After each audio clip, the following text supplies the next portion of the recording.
Praise God po sa oras na ito. It's a privilege po na makasama kayo na mag-aral ng kanyang salita. At ating pong title sa araw na ito ay God the Father, tapat sa kanyang tipan or faithful to His covenant.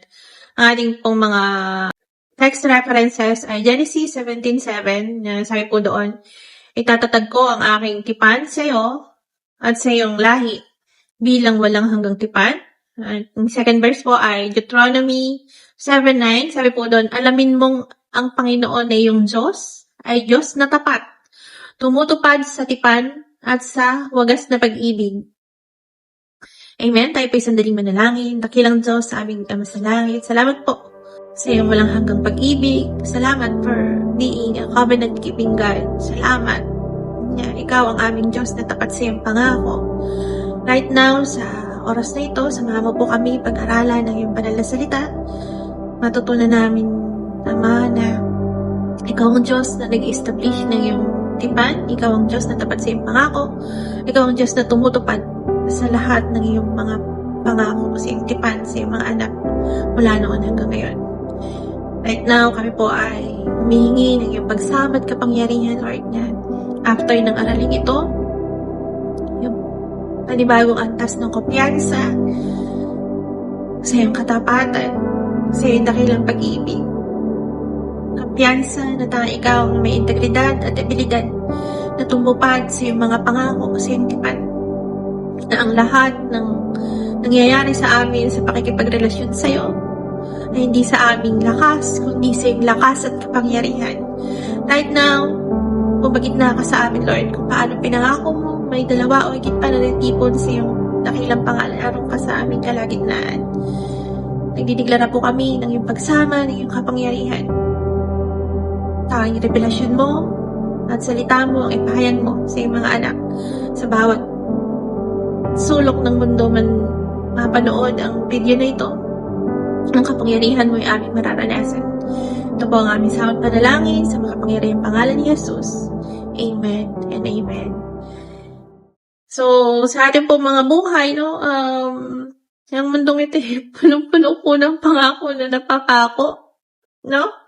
Pero, ang maganda po, meron tayong Ama na kapag nangako ay hindi napapako. Meron tayong Ama na tapat sa kanyang covenant. Amen? Kung paanong ipinangako po yung walang hanggang tipan kay Abraham, sa kanyang mga salinlahi, ikaw ito kayo nagmana po nung pangako na yan, no? At alam naman po natin, no, na yung katuparan po ng walang hanggang tipan na yan, ay tinupad ng ating Panginoon. Later, dadaanan po natin. Malaking tulong po, malaking kumpiyansa ang ibibigay po sa ating mga buhay Kristiyano na maunawaan po natin. 3 punto po yung ating pag-aaralan sa umagang ito. Point 1, sabi po, God the Father establishes covenant. Ang verse po natin dyan ay Genesis 17:7. Point 2, God the Father keeps covenant faithfully. Matapat daw pong tinutupad ng Diyos ang kanyang pangako. And point 3, God the Father fulfills covenant through Christ. Yan. So, balik po tayo sa point 1. Ano po ibig sabihin ng God the Father establishes covenant? Siya po yung magtatatag daw ng kanyang tipan. Nabasa naman po natin kanina, no, na sabi niya po sa Genesis 17:7, itatatag ko ang aking tipan sa iyo, lahi. Sinabi niya po ito kay Abraham sa panahon na may edad na po si Abraham, may edad na si Sarah. Kung sa panahon natin ngayon, ito po parang tipan na imposibleng tipan, no? Kasi sa panahon natin ngayon, kung yung 50 years old, imposible ng mga anak. Tama? Sila po, matanda na. So, yung pangako na itatatag ko, yung aking tipan sa yung lahi. It takes faith para paniwalaan mo na kayang itatag ng Diyos ang lahi sa mag-asawang baog. Amen? Katulad din kung paano minsan sa buhay natin, may isip natin, di ba pagka yung, ang hirap-hirap iwi ng family natin. Iisip natin, Lord, pangako mo 'to, itatatag mo, i-establish mo yung iyong tipan sa aking lahi, sa aking pamilya, sa aking mga mahal sa buhay. Pero ang gusto kong i-remind sa'tin ng Lord, kung noon yung imposible ay nagagawa niya, kaya niya rin pong gawing posible yung imposible ngayon sa buhay natin. Dahil yung pinangakuan niya na si Abraham, tayo po ay lahi. Amen? So, marami man po pagkakataon na tayo ay pumapalya sa ating relasyon, sa ating pagsunod sa Diyos. Ang Diyos po ay hindi pumapalya sa kanyang tipan. Sabi nga po ng scripture, no? Kahit daw po tayo makabitiw, hindi daw po hahayaan ng Panginoon na tayo ay maagaw ni numan. Bahagi po yan ng kanyang pagtupad, no? Kasi kung walang Kristo, paano na kaya tayo, no?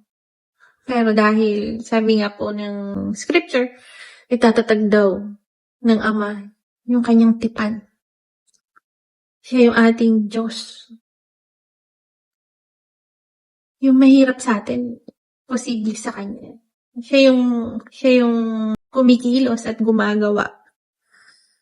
Siya yung nag-initiate na ang tao ay makabalik, makalapit, maipagkaisa sa Diyos. Mula po sa panahon ng mga Israelita kung saan sila po ay naghahandog, may mga ritual na ginagawa para ang Diyos ay kanilang maging Diyos. Hindi sila magkaroon ng mga idols. Matuto silang sumamba, makipagniig sa Diyos. Sa panahon ho natin ngayon, ganun din, no? Wala man po tayong kakayahan, no, na mag-initiate paano tayo makakalapit sa Diyos. Ang Diyos po ang unang nag-initiate ng pamamaraan paano tayo maipagkakaisa sa Kanya. Ikaw at ako na makasalanan, yung ating mga ninuno na makasalanan, puro pasaway. Matyaga at buong pag-ibig po na kinakalinga paulit-ulit na iniibig ng ating Ama para hindi tuluyang mapawalay. Wala naman kung hindi pasaway. Kahit po si Abraham, father of faith, ilang beses siyang nagsinungaling. Pero hindi po siya tiningnan ng Diyos dun sa kanyang kasinungalingan. Hindi ibig sabihin po na hindi masama ang magsinungaling. Kung hindi ang Diyos po ay tapat sa kanyang pangako. Hindi siya tumitingin sa iyong kahinaan at sa aking kahinaan. Tumitingin siya dun sa kanyang katapatan na i-establish yung kanyang tipan. Papalpak ka. Papalpak ako. Pumalpak yung ating mga ninuno. Pero hindi doon natapos yung kanyang tipan. Buong tiyaga at buong pag-ibig niyang in-establish yung kanyang pangako. Yung kanyang tipan. Amen? Point 2, God the Father keeps covenant faithfully. Pangako po yun ng Deuteronomy 7:9. Sabi po doon siya itapat sa kanyang pangako. Sabi po doon, alamin mong ang Panginoon na iyong Diyos ay Diyos na tapat, tumutupad sa tipan at sa wagas na pag-ibig. Hindi lang po siya nag-i-establish ng kanyang pangako. Faithful din po siya sa kanyang pangako.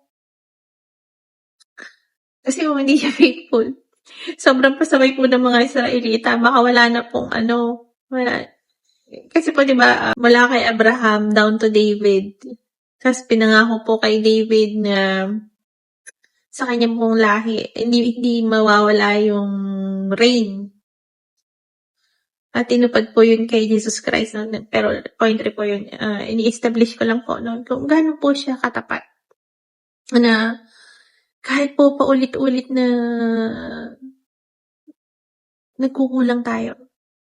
Kahit maraming pagkakataon, katulad ng mga Israelita, hindi tayo nagiging tapat. Ang Diyos po ay tapat sa kanyang pangako. At hinihintay po yun ng Ama na makita natin yung kanyang katapatan. Huwag tayo maghintay na, ayan, kailangan nasa harapan natin bago natin paniwalaan. Paniwalaan mo paniwalaan nating lahat kapag sinabi niya, tutuparin niya. Sa mundong ito, walang tao na may ibang may abilidad at integridad na tuparin kung ano yung nasa Biblia kung hindi siya. At yung mga pangako niya nasa scripture, yun ho yung kumpiyansa ko at kumpiyansa nating lahat. Yung kanyang mga pangako ay paninindigan niya. Tutuparin niya dahil pinangako niya siya'y magiging ating Diyos. Magiging tapat siya sa kanyang mga pangako at magiging wagas yung pag-ibig niya sa atin. Di ba yung mga nanay, mga tatay, kahit na palpak yung anak niya, hindi maitapon-tapon. Ganun ka din, ganun din ako. Kung paano yung mga Israelita ay hindi maitapon dahil tapat ang Diyos. Ang kanyang pag-ibig ay hindi nakadepende sa kung ano yung ginagawa natin, kundi sa kung sino siya. Kung gaano siya kadakila at kung gaano kadakila yung kanyang pag-ibig. Hindi man tayo karapat-dapat. Nagmamalasakit, nagmamahal. Kahit tayo nagkukulang. Point 3, God the Father fulfills covenant through Christ. Makikita po natin yan sa Luke 1:72-73, no? Na kung paano po sa pamamagitan ni Jesus, tinupad ng Ama ang kanyang tipan. Yung ultimate covenant po ay natupad sa pamamagitan ng anak, si Jesus Christ. No choice na po ang Ama. Mula sa mga patriarchs, sa mga judges, sa mga prophets, tapos nanahimik ng 400 years. Then, after ng pananahimik ng Ama, nagbukas ang bagong tipan. A child was born. Yung Diyos na tapat sa kanyang salita, ibinaba ang Panginoon sa lupa to dwell with humans. Sabi, in the beginning was the Word, and the Word was with God, and the Word was God. God Himself was made flesh. Para to pa rin yung pangako. Wala na eh. Imposible na maipagkaisa yung tao sa Diyos. Sobrang sama. Kaya kinailangan ng isang kordero sa Jesus Christ. Para ikaw at ako ay magkaroon ng pagkakataon na makipag-reconcile sa Ama. Tayo ho yung pinaka-blessed generation. Doon sa panahon nila wala pang grace eh. Pero dahil tapat ang Diyos Ama sa kanyang pangako, Jesus was given for me and you. Napakapalad po natin.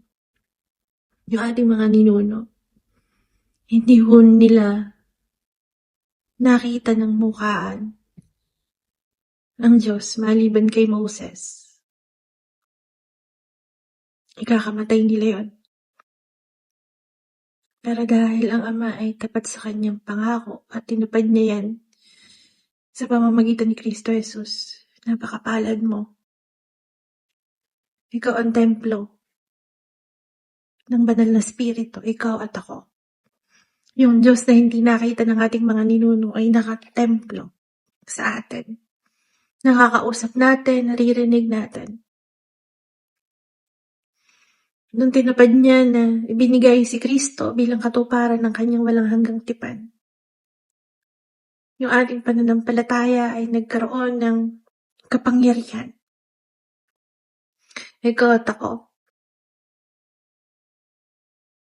taglay-taglay mo yung banal na spirito na sa pamamagitan ng pakikipag-isa natin kay Kristo ay nanahan sa atin.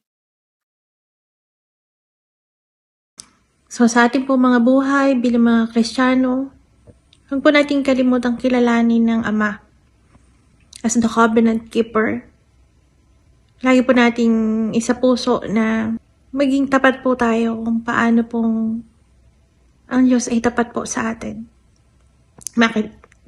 Makita po sa buhay natin yung katapatan sa pamamagitan ng pagsunod, pagtitiwala, pag-ibig. Hindi man natin kayang tapatan yung pag-ibig ng Diyos. At least maintindihan natin kung gaano niya tayo kamahal. Kung gaano siya katapat. Kasi pag naintindihan natin yun, hindi mo tayo gagawa ng mga bagay na makakasakit sa ating Ama sa langit. Lagi po nating tandaan na ang Diyos, ang covenant keeper, ang ating God the Father ay siyang ating covenant keeper. Lagi po nating tandaan na siya ho yung gumagawa at tumutupad at nagtataguyod ng kanyang walang hanggang tipan dahil wagas ang kanyang pag-ibig sa akin at sa'yo. Sa buhay natin bilang mga anak ng Diyos, bilang mga lingkod ng Diyos, panatilihin po natin yung tiwala. Yung ibang antas ng tiwala na kahit ano man yung sirkumstansya sa ating harapan, kaya nating matapat at buong kumpiyansang magpasalamat at magdeklara.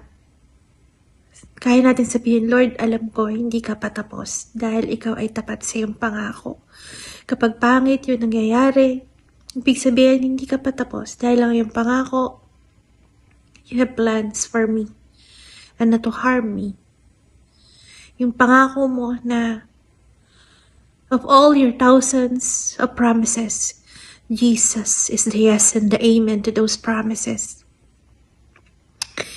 Hayaan po natin na sa ating buhay, sa ngayon, bilang mga Kristiyano, buong kumpiyansa po natin at buong puso natin pasalamatan yung Diyos sa kanyang tipan.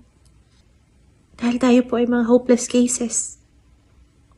Kung hindi dahil sa kanyang tipan na siya ay ating magiging Diyos, na i-establish niya yung ating mga lahi. Napaka-imposible po. Pero dahil covenant keeper siya, everlasting love yun, binibigay niya sa akin at sa'yo. Patuloy po tayong humiling ng isang puso na mapagpasalamat sa kanyang pag-ibig at sa kanyang katapatan. Patuloy po tayong humiling ng lakas na kung sa mga nagdaang panahon ay hindi po tayo naging tapat sa ating tipan, sa ating Ama. Ito yung panahon na hilingin natin yung kapangyarihan ng Banal na Espiritu na tulungan tayong maging tapat. Dahil yun ho yung hinihingi niya. Sa lahat ng ginawa ng Ama, ng Anak, at ng Banal na Espiritu, ang hinihingi niya po ay yung ating katapatan. Ito yung ating buong pag-ibig. Dahil ang totoo naman po, wala pong pinakamasarap na pakaramdam kung hindi po yung nasa presensya ng Lord. Amen? Gusto ko pong iwan sa ating lahat. Ang Diyos po ay tapat sa kanyang pangako. Si Jesus yung ultimate na patunay po na siya'y tapat. Mga kapatid kong naibigay ang anak, ano yung hindi kayang ibigay ng Ama sa akin at sa'yo. Amen. So sige po, tayong lahat po ay manalangin. Dakilang Diyos sa aming Ama sa langit. Salamat na ikaw ang aming Ama na nag-i-establish ng iyong covenant. Salamat na ikaw ang aming Ama na nananatiling tapat sa iyong tipan. Salamat na ikaw ang tumutupad sa iyong mga pangako. Dahil kung hindi ka tumupad sa iyong mga pangako, hindi nabigay ang aming Panginoon upang aming maging Panginoon at tagapagligtas. Wala kaming pag-asang makipag-reconcile sa iyo. Salamat sa dakila mong pag-ibig, Ama.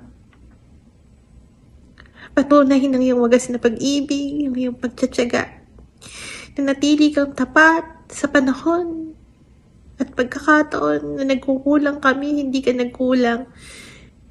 May pagkakataon na unknowingly hindi kami nagiging tapat kung paano ang mga unang ninuno namin na hindi naging tapat pero naging matyaga ka at sa aming panahon. Lord, sa mga panahon na nasasaktan ka namin, natili kang tapat at hindi nagulang. Salamat sa iyong biyaya at habag, hindi mo kami pinananagot kung paano kami dapat maparusahan. Bagos dinidisiplina mo kami. Tanda na yung pagmamahal, pagkalinga, pagmamalasakit sa amin bilang iyong mga anak. Niyayakap mo kami sa panahon ng aming mga kahinaan dahil yun ang iyong pangako. Ikaw ang Diyos na nagmamalasakit. Ikaw ang Diyos na nangako, iwan man ng ina ang kanyang anak na pasusuhin. Hindi mo kami iiwan, hindi mo kami pababayaan dahil ang aming mga pangalan ay nakaukit sa iyong mga palad. Salamat, dakilang Ama. Salamat sa Panginoon. Salamat sa aming Panginoong Jesus na ibinigay mo bilang katuparan ng iyong walang hanggang tipan. Salamat na sa aming pakikipag-isa. Sa aming Panginoong Jesus bilang katuparan ng iyong pangako.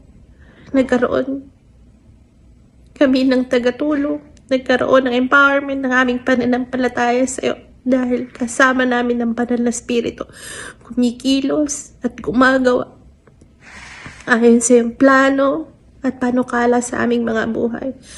In Jesus' name we pray, Amen. Ikaw ba'y napagpala ng gawain ito? Maaari lamang po na i-like ang Facebook page ng Vessel of Joy Online Devotion or mag-subscribe sa Vessel of Joy Online Devotion. Maraming salamat po sa inyong panonood at pakikinig. Nawa ay pagpalain ka lalo ng Lord at Happy New Year to you and your house. God bless you.